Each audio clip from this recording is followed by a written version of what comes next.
É mistério. Mas a gente está brincando aqui, querido, mas é um caso sério. Vai cair na internet, é pastor maluco prega Walking Dead. Pegou a cabeça do Fábio ali. Então que é o Fábio. A gente dá risada, é engraçado. Eu até fiquei lá em casa tentando fazer o passo do Walking Dead.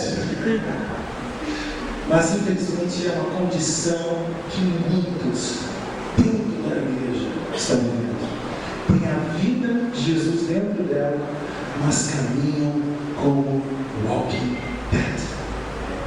Caminham como zumbis. Que triste história é isso, filho. Lá é só uma história, claro, uma ficção, mas é verdade.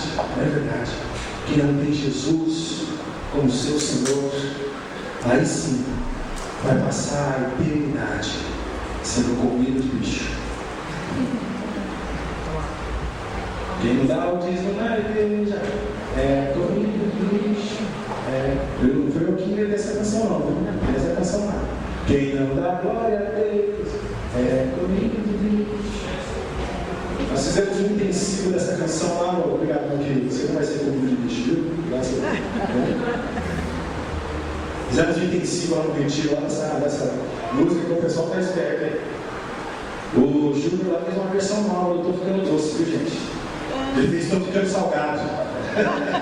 Porque eu sou o sal dessa terra. Vamos criar uma paródia lá, Júnior.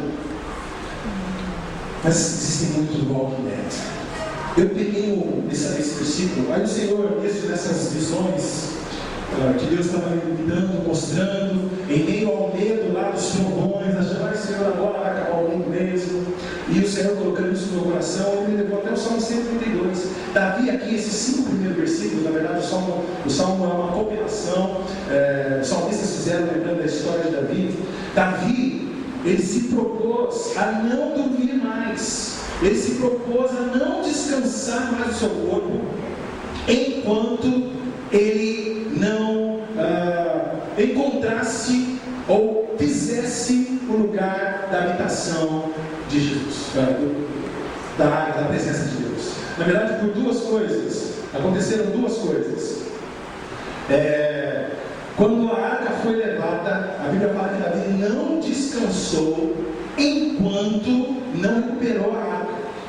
Quando ele recupera a arca, faz uma festa, o povo todo lá na festa, daí a outra decisão de Davi é: puxa vida, todos nós temos casa, mas a arca de Deus não tem onde ficar, e aí ele deseja construir o templo.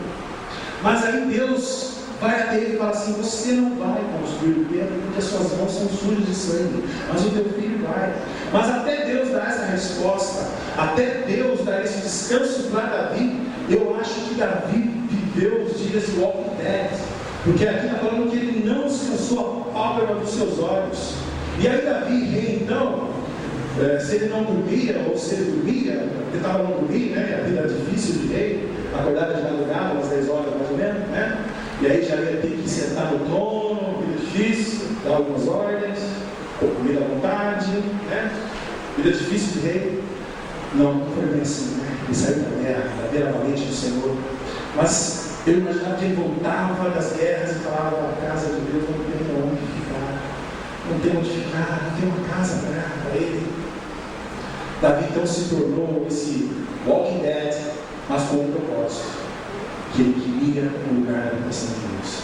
Aí nesse mesmo salmo, o Senhor me levou aqui alguns remédios para o vírus do Walking Dead. No verso 7, por exemplo, Salmo 132, verso 7, já tem aqui a primeira vacina. Então, se tem algum Walking Dead nessa noite aqui, no culto, a primeira vacina está aí. Entremos na sua morada. Outra versão diz: entremos na casa do Senhor. Sabe, queridos, Salmo 84, verso 4 diz assim: bem-aventurados aqueles que habitam na tua casa. E esse mesmo capítulo, verso 7 diz assim: pois um só dia dos teus atos vale mais do que 1000 dias são 3 anos. O que Deus falou no meu coração, querido, é que um dia na casa de Deus, um dia na presença de Deus, vale mais do que você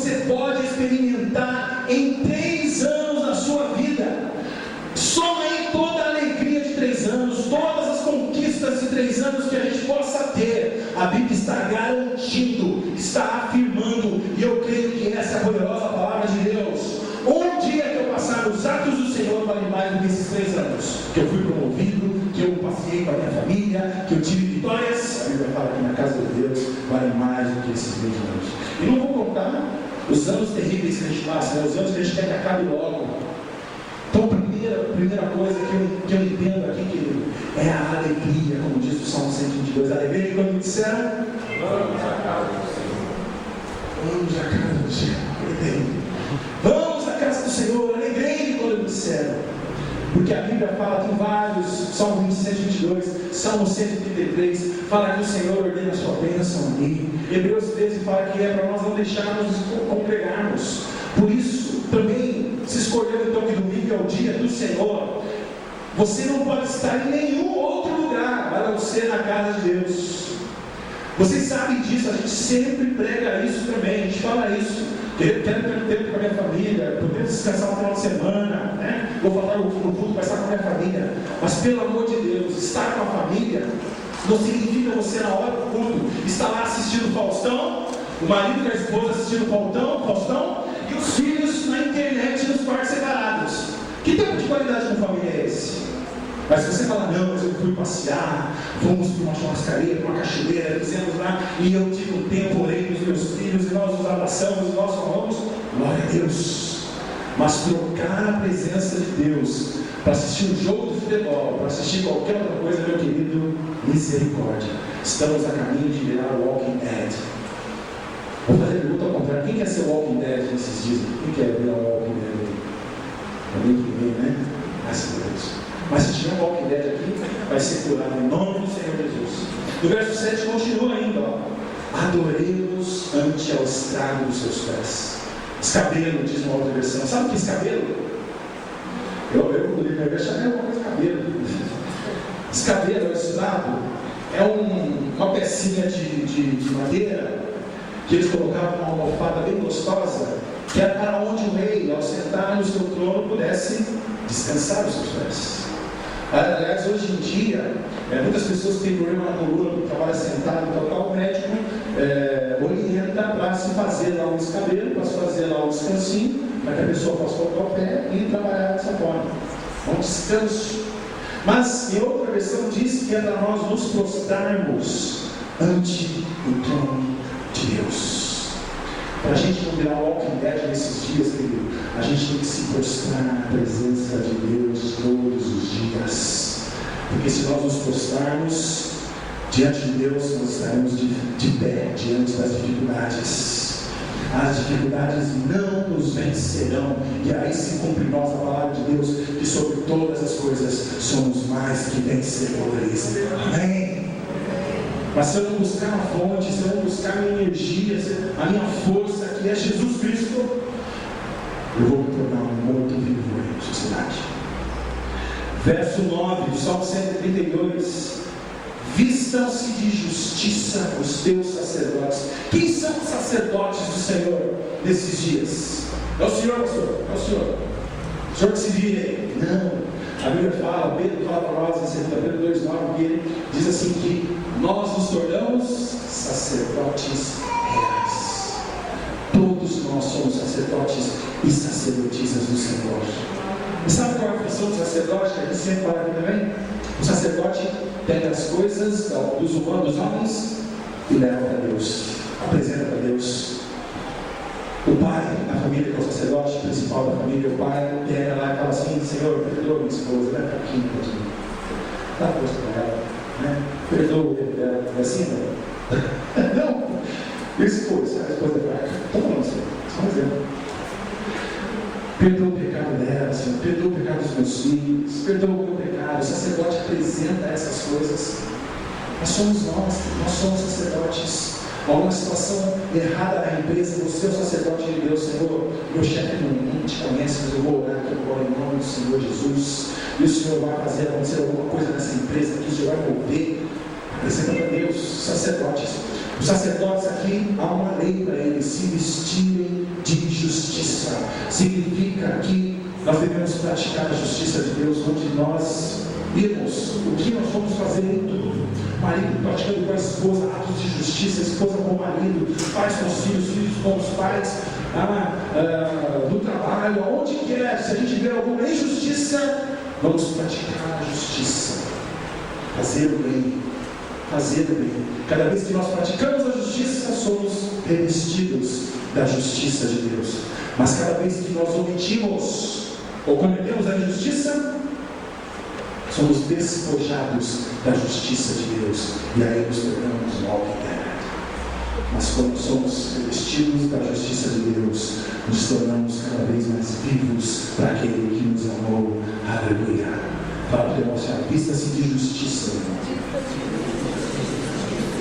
Sabe, querida, quando a graça tem uma preocupação grande, mesmo com a família. Temos, porque a família é base de tudo.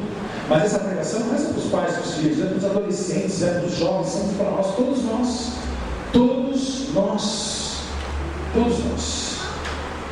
Aí no verso 9 ainda continua assim, ó, é uma ordem de Deus. E exultem os teus fiéis. Fiéis são aqueles que creem na promessa. Fiéis são aqueles que creem em Jesus, creem no Senhor. Não é só torcedor político. Fiéis são aqueles que creem. Quantos fiéis eu tenho aqui? Em nome de Jesus. Amém. Pastor, eu tenho falhado, eu não tenho sido fiel. Mas eu creio, se eu creio na promessa, se eu creio em Jesus, eu sou fiel. Se eu e você somos um fiel agora, Deus dá uma ordem para nós. Alegre-se. Então agora você cutuca o seu irmão e fala assim, alegre-se, meu irmão.